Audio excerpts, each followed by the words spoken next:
There's a model I want to give you that explains something most people experience but don't have language for. Why some days you can handle anything that comes at you, and other days a normal email lands like a personal attack.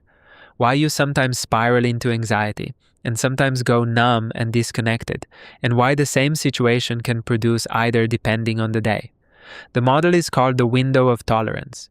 It comes out of somatic and trauma work, and it's been developed extensively over the last 20 years. Once you have it, you'll start using it everywhere.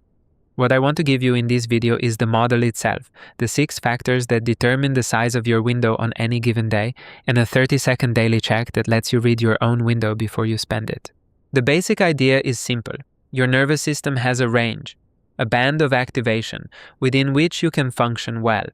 Inside that band, you can handle stress. You can think clearly. You can feel your feelings. You can connect with other people.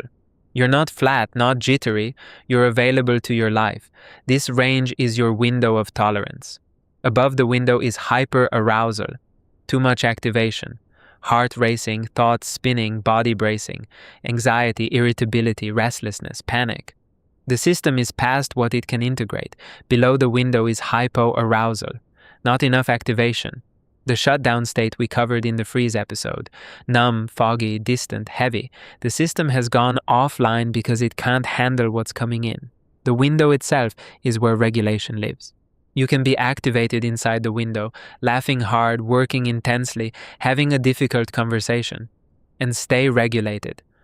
You can also be quiet inside the window, resting, reading, sitting with someone, and still be present. The window isn't calm. It's the range within which you can do the work of being a person. Here's the thing about the window. Its size changes day to day, even hour to hour. This is what most people miss. The window is not a fixed feature. It's a state-dependent capacity. On a day when you've slept well, eaten enough, and have nothing especially heavy on your plate, your window might be wide. You can take a hard email, take a hit at work, hear difficult news, and stay regulated. The same email, on a day when you've slept poorly, are running a deficit and are already carrying 3 other things. That email pushes you out of the window. Same email, different window.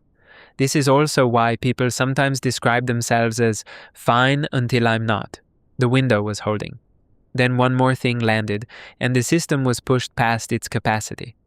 The collapse looks sudden from the outside, but the window had been narrowing all day. Here's what determines the size of your window on any given day. 6 factors. Sleep. Deep, sufficient sleep widens the window dramatically. Sleep debt narrows it. Nutrition and hydration.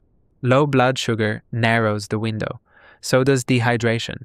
So does being undernourished. Movement. Bodies that haven't moved in a long time have narrower windows. Bodies that moved appropriately during the day have wider ones. Connection.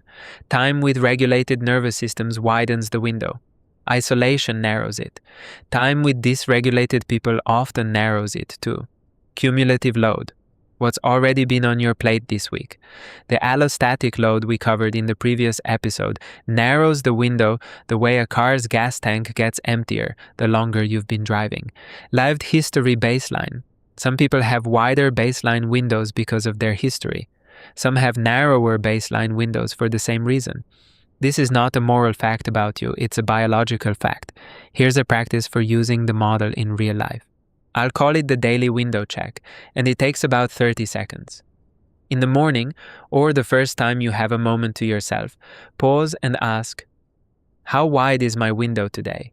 Not by trying to think your way to an answer, by scanning your body. Are you well rested or not? Have you eaten? Is your jaw tight before anything has happened?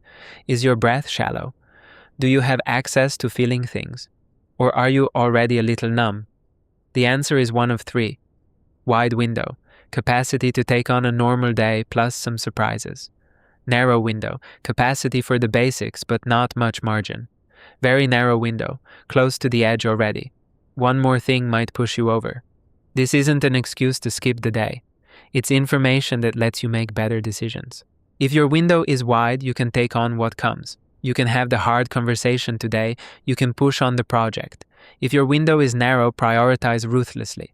The hard conversation can wait until tomorrow. Stack the day toward what's necessary, not what's optimal. Build in micro resets.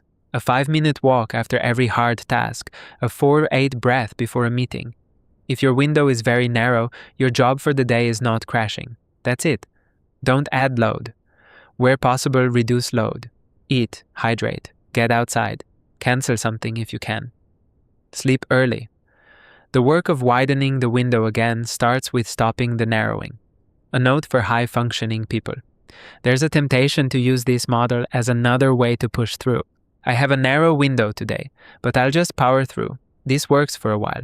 Then it doesn't. Pushing through a narrow window is the mechanism by which allostatic load builds. The model is not telling you to ignore the window. It's telling you to listen to it. Conversely, the model isn't an excuse to avoid everything stressful. The window is not do nothing hard until you feel ready. Stress that lives at the edge of your window, not over it, actually expands the window over time. This is how people get more resilient. By doing things slightly outside their comfort zone, supported with time to recover, not by getting flooded. The window is your dashboard. Read it before you decide what to drive into. Thank you for watching.